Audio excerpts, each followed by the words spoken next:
Bonjour, bonsoir, Nabalanyo, surtout au Balandakabis aussi le plan international, na République démocratique du Congo, partout où ils ont mis bino, ils ont de commission comme d'habitude, président Kennedy, Moutou Bengala Kabila na pouvoir que c'est toujours arrestation immédiate, et M. Kabila au sein de la République démocratique du Congo. Ils ont bino commission comme d'habitude, président Kennedy, Moutou Bengala Kabila na pouvoir, Lelo, maman et Kanabiso, ils ont bandeko partout. Bozolanda biso na République démocratique du Congo partout bozali ezali likambouya libération ya Vital Kamerhe o esali débat na monde débat même na République démocratique du Congo vraiment ezali lelo na linga talisa na bana mboka partout bozolanda biso na linga talisa na bino partout bozali na Canada na Paris na Nouvelle-Zélande na Moscou na Allemagne na Swaziland na IRSS partout bozali na linga talisa bino par rapport à la liberté provisoire où il peut s'amener à procurer à cour de cassation où il peut s'y pas de Konabiso Vital Kamerhe. Mais aujourd'hui nous sommes dans le regret par rapport à comment jusque là il y a des gens où ils comprennent par rapport à la libération provisoire il y a Vital Kamerhe. Léona Lobani bandeko partout besoin d'abiso problème il y a ndeko Vital Kamerhe ils ont engagé UDPS. Et puis UDPS a jamais qu'au Vital Kamerhe. Et Vital Kamerhe n'est zawana. Azalakana problème na UDPS.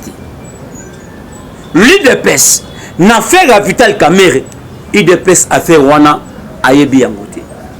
Là je vous dis, UDPS a fait wana ayebi yangote. Affaire à Vital Kamerhe. UDPS ayebi yangote. Et le chef de l'État n'est pas concerné n'affaire à Vital Kamerhe. Vital Kamerhe avait un problème dans la justice congolaise. Mais Vital Kamerhe n'avait pas un problème avec l'UDPS ou n'avait pas un problème avec les chefs de l'État. Là, qu'on se le dise de vérité. Vital Kamerhe avait un problème avec l'État congolais. Et la justice congolaise n'est moutou et qu'on a dit que Vital Kamerhe.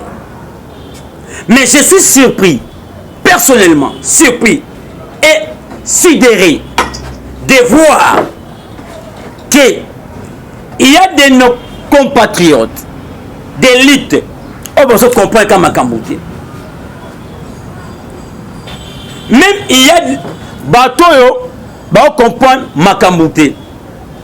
Nulle part Namibe Kwamboka et Pexani que non ba pesa mutu liberté provisoire nulle part. Je ne défends pas Kamerhe, mais je défends Babiloko Bandeko Bazako Lobasi le terrain. Eux allaient illogique, eux allaient logique. Et nos compatriotes ne savent pas définir mon état de droit. Et c'est là où il y a un problème. C'est là où je me pose la question de savoir comment les gens sont incapables Bandeko Nangaï.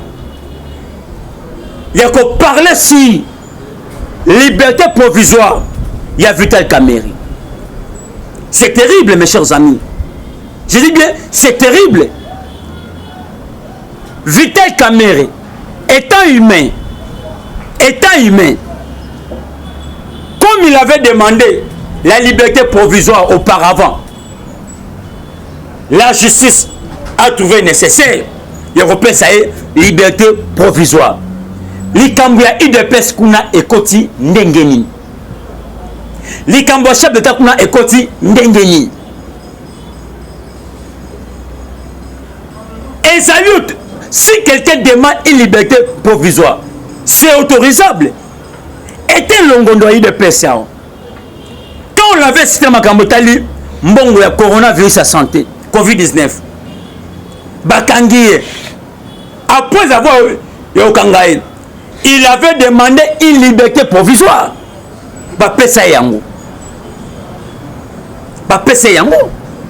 Et si aujourd'hui, Kamerhe, liberté provisoire, il y a UDPS ni Nakati. UDPS n'est pas la justice. UDPS c'est un parti politique. L'UDPS c'est l'UDPS. La justice, c'est la justice. Le chef de l'État n'est pas une justice. Aza garant de la nation. Oyo a protégé Mibe Kwamboka. Mais il n'est pas au-dessus de la MEE. Il y a Mibe Kwamboka. Non. Tout le monde est au-dessus de la loi. Je dis au-dessus de la loi. Tout le monde. À l'exception de rien. Je dis bien, à l'exception de rien. Kamere est sorti. Moutoutou Ayebi. Moutabini Siye, ils allaient poser à cour, ils allaient procurer à cour de cassation. Et comment vous pouvez vous acharner? Comment on peut s'acharner? Même ici, aujourd'hui, Kamere allait faire 20 ans. Kamere allait toujours finir à Robima. Mais si les procureurs prêts à cour de cassation a trouvé bon au PSA liberté provisoire, ce n'est pas à nous de demander. Prenez courage. Allez voir ces procureurs. Oh, PSA Kamere liberté provisoire. Ce n'est pas à nous de s'acharner, mes chers frères. Ce n'est pas à nous de s'acharner à nous. L'UDPS n'est pas une justice. L'UDPS c'est un parti politique. Il ne faut pas mêler l'UDPS na makambo. Non. Na sengi na bino boti kapso ba distraction.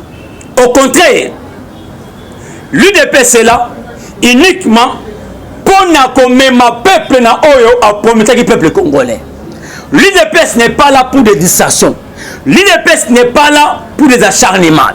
L'UDPS n'est pas là pour oublier leur combat. Non, j'ai dit non. L'UDPS est là pour que ma Congo na rail, non plus pour que la distraction inutile. Bapesi Kamere liberté provisoire. Et Salini. To ekomemela biso nini na mboko. Totika ba distraction bandeko. Totika ba distraction mes chers et frères. Allons à l'essentiel. Essayez de comprendre Hello Komoko. Oui, aujourd'hui j'ai compris vite que non. Ce n'est plus de la politique que nous sommes en train de faire, mais je comprends que non. Et comme il y a haine et il y a intoxication. Je prends un cas typique bandeko nangai. Nous avons vu ici notre maman, la première dame, Maman Denise, a voyagé à Bimina, à Kélan Est, pour représenter DG. Mais, Baïni Amboka, Bazu place yo, population ya Est, Bazo contredit, ya Kisangani, Bazo contredit DG wana, Bazu yango, Bakole, Maman Denise. Oh, Maman Denise arrive na Kisangani avec une foule immense. Je dis bien, une foule immense. Immense au Saranati. Immense à blaguité.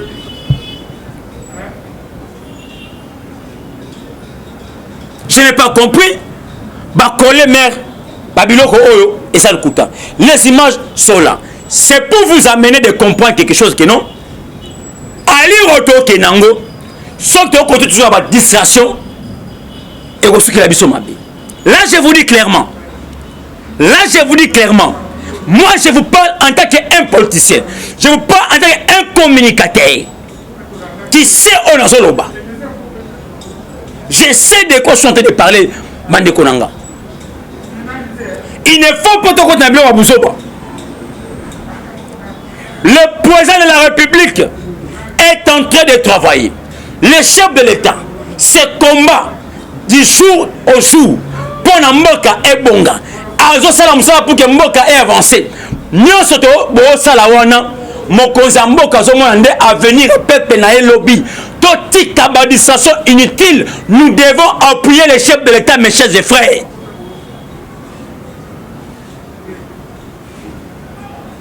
Nous devons appuyer les chefs de l'État.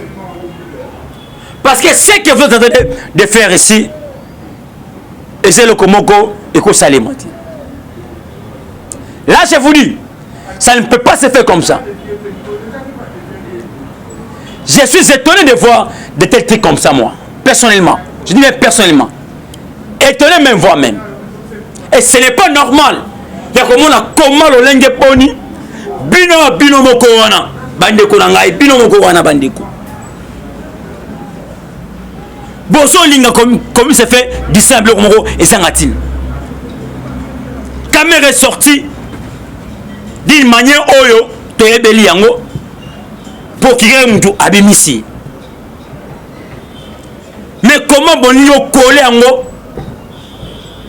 na mutu ya parti politique, na mutu ya mokonzi mboka?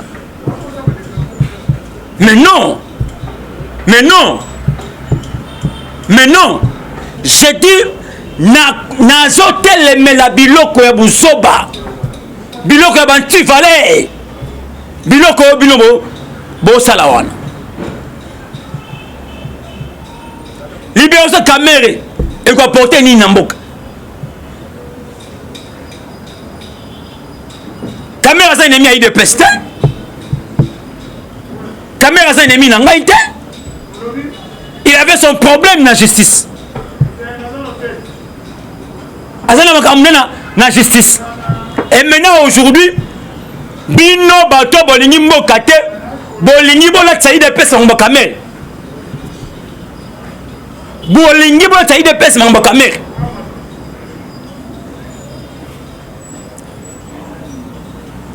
J'interpelle tout combattant de l'UDPS et combattant de l'UDPS. Partout bozali, partout bozala nangai. Na sengi na bino bozala vigilant. Vous devez être vigilant. Biso UDPS, on n'a pas un problème avec Caméra. Et ton fond n'a pas Caméra été. Caméra avait un problème sur le plan de justice. Ni les chefs de l'État, ni Bisso. Ton dossier mon Caméra était. Il avait son dossier dans la justice. Quand la même justice bah c'est pas ça liberté provisoire. Attention avec vos discours. Attention avec ça. Toi sangana. Toi compagnie vision mon Kozambok. C'est nous qui serons jugés demain. Et pour que tout ça mal jugé accompagner mon Kozambok dans ma vision. Je vous dis, nous devons être vigilants. Toi sauver nation, toi sauver mon Kozambok. Parce que les chefs de l'État vont combattre na bateau besoin d'amboka te. Na seng na biso tout na apaisement. Mes chers et frères, nous devons avoir nos apaisements possibles et carrément. Là je vous informe, tout ça la vision Kambotali, libération provisoire, il y a wakaningi ningi victoire tout ça la vision bakasi. Merci beaucoup za l'équipe premier sujet bande konangai partout besoin na biso sur le plan international, na Miami partout na Canada, États-Unis d'Amérique. On a dit premier sujet on a dit pour la taille na mboka par rapport à nungu et la salema na katia rebelle donc kati di Congo pour la liberté provisoire et ne konabiso Vital Caméra place oyo bande ko tomboka kilobi il y a même des blessés graves et puis même des coups de balle oyo et bête magi pour la libération de konabiso Vital Caméra na yaki uniquement pour la talisa bana mboka situation oyo emi c'est pas ça qui et puis pourquoi nani peut administrer Caméra procurer près à cour de cassation mtu apesi Vital Caméra liberté provisoire. Deuxième sujet na biso ezani bandeko partout aux Hollandais biso ezali likambo ya ministre EPSP Tony Mwaba. Lelo na uniquement Nathalie Sabandeko. La situation et enseignement aux comme c'est passé na kati ya mboka na biso. Toyoki ba critique de part et d'autre. Mais la plupart ba critique eux salema ils a ba critique ya batu ya UDPS.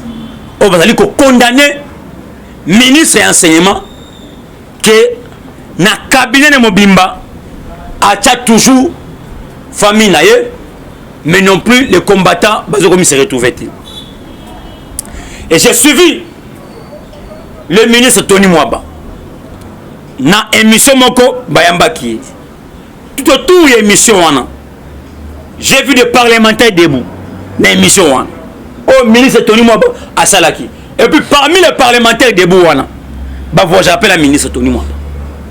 Mais qu'est-ce que j'aimerais dire par là, Bandiko? Partout aux Hollandais. Personnellement, si y a un problème, il y a quoi procher par Tony Mwamba. Parce que les gens se réclament que Tony Mwamba a eu des pestes. Azam toi radé. Mais je me suis posé la question que ça y a Koyeba. Est-ce que Mouto Zali Mouto a eu des pestes? Comment il des pestes et quoi n'y Mouto Nengona n'a compte ba ministre a eu des pestes? Là moi je dis non et archi faux. C'est-à-dire na ligne na lo balabande ko boye. Si un problème et sengeli ya okutana na Tony Mwamba soit bobengisi akoya asamutu atali sabino makambu oyo eza comme c'est passé du fait que bozali ko accuser bozali ko koloba que non Willy Bakonga aza kutu bien par rapport à Tony Mwamba, c'est déjà un danger permanent pour l'IDPS. Je dis bien, c'est déjà un danger permanent pour l'IDPS. Quant à moi, les lances sales se lavent en famille. Pour Nanga, c'est inutile d'attaquer Tony Mwamba dans des médias, dans des réseaux sociaux. Vaut mieux qu'on l'oukaye, beaucoup de gens sololi, atali sibino, et puis, bon ça à réaliser. Nous devons être vigilants. Parce que mon goût n'a pas bisoté. À tout point d'abisso, à Zoluka, à quoi, donc, à quoi ça se piège là. Et le Koran. Et Sengele, Toeba, et le Koran, malam.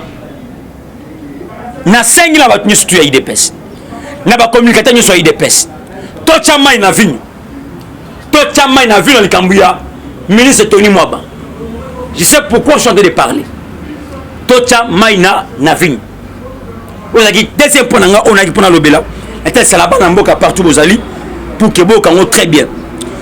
Troisième sujet bande de partout aux Hollandais biso. Et c'est la biso passe na ma motema. Nous sommes humiliés à niveau nyos na mboko. Pourquoi na lobby yango bandeko partout bozali?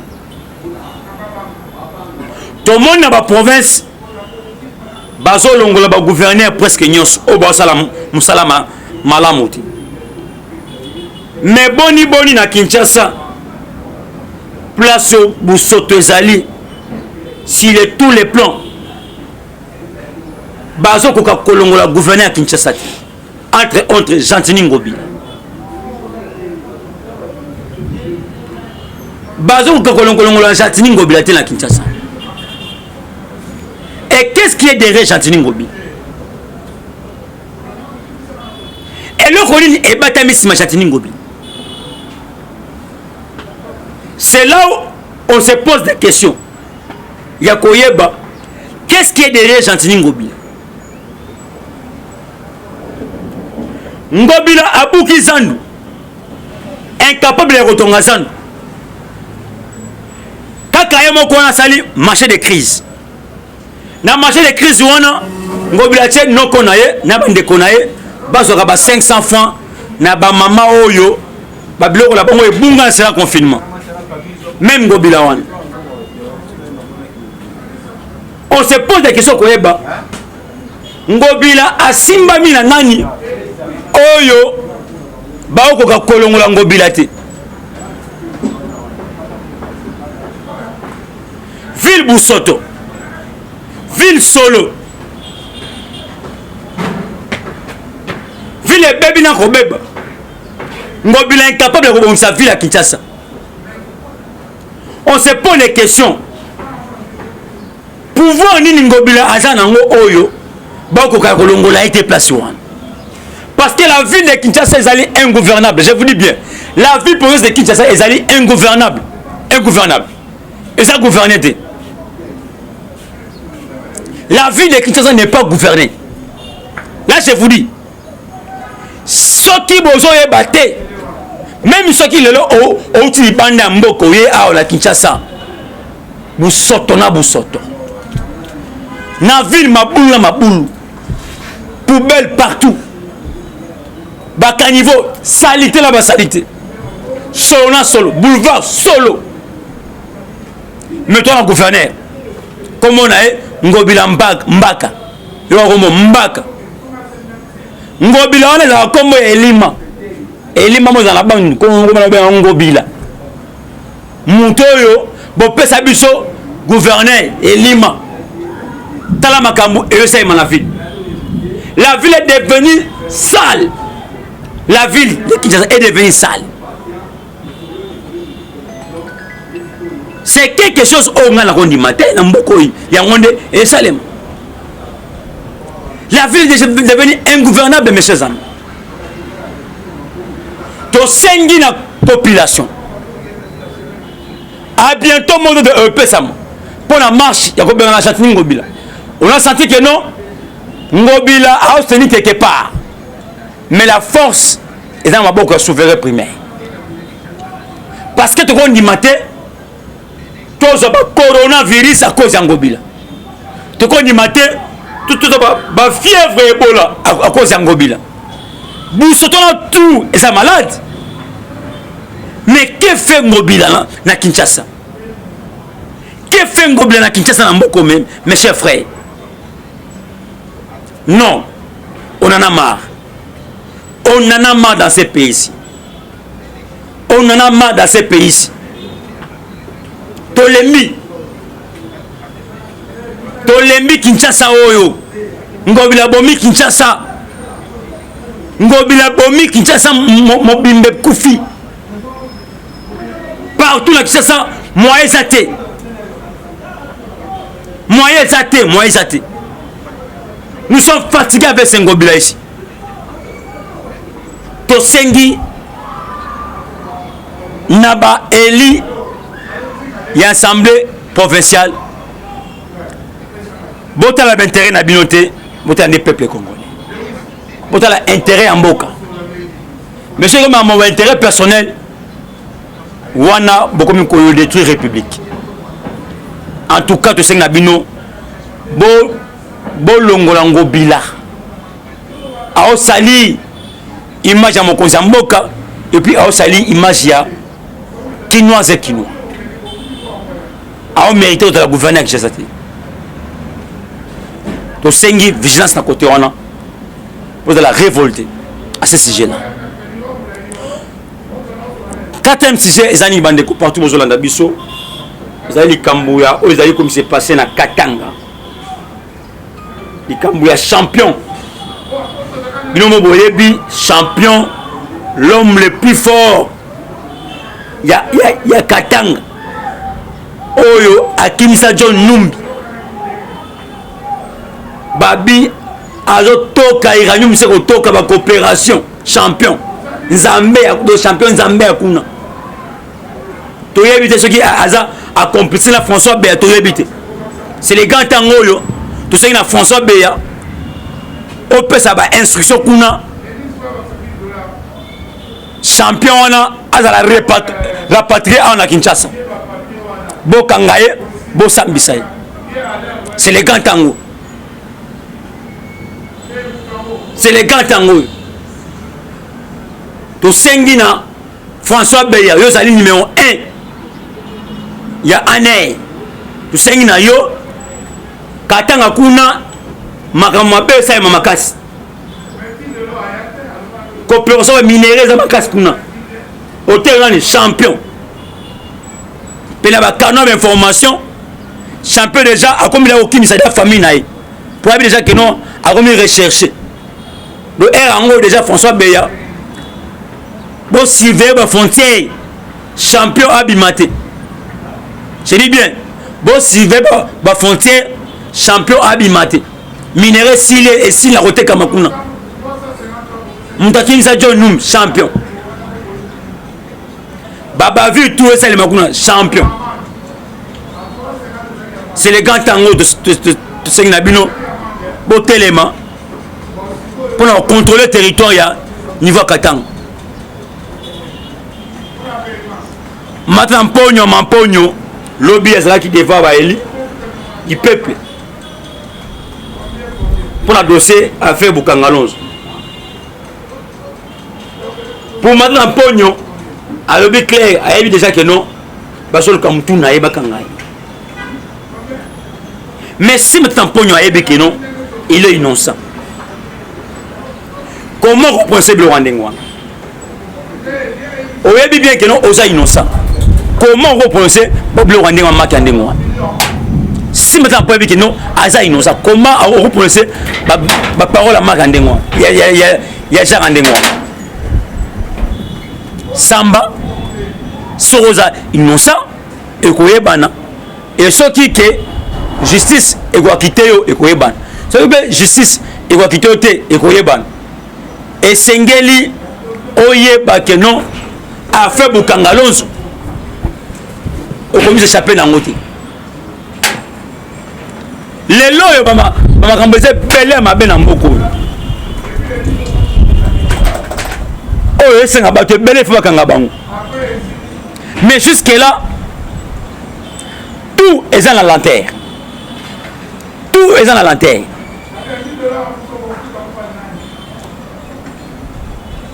On ne sait pas quelle justice tout le monde a beaucoup. Les gens qui ont condamné Bissou Makambo à caméra. Caméra abimi, yo on est abimi, abimi.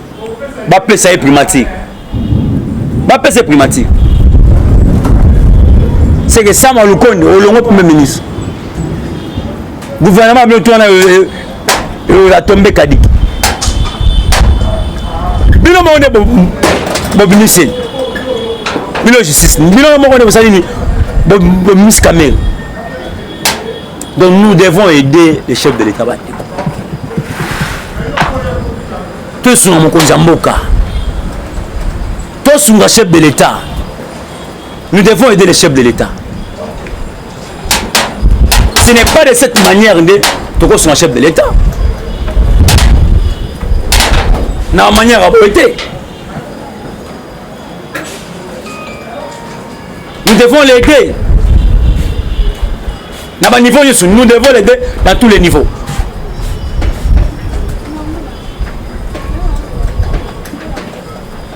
L'insécurité na Kinshasa.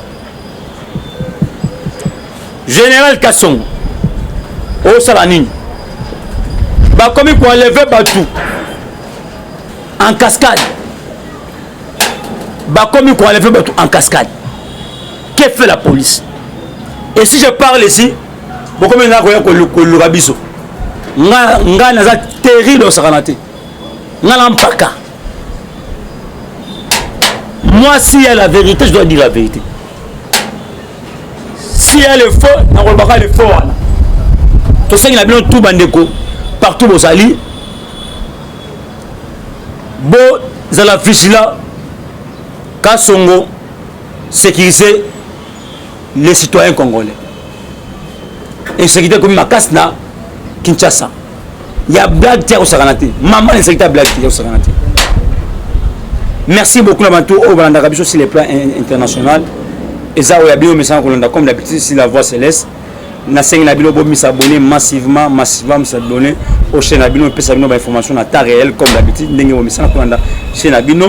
Nous avons toute l'équipe il y a la voix céleste. Nous avons Mambote Belé. Nous avons Augustin Kabouya Monaboute. Mambote Belé. Mon général patron. Nous avons Mambote Belé. Nous avons Madame Nanga Mambote Belé. Patron. Nous avons Mambote Belé. Et puis la caméraman, c'est ma caméra John Mambote Bende. C'est Mambote Belé. Toute la diaspora congolaise, c'est Mambote Belé. Mon numéro est WhatsApp plus de 143 85 11 70 341. Plus de 143 85 11 70 341. Plus de 143 85 11 70 341. Merci beaucoup. Ciao. À la prochaine.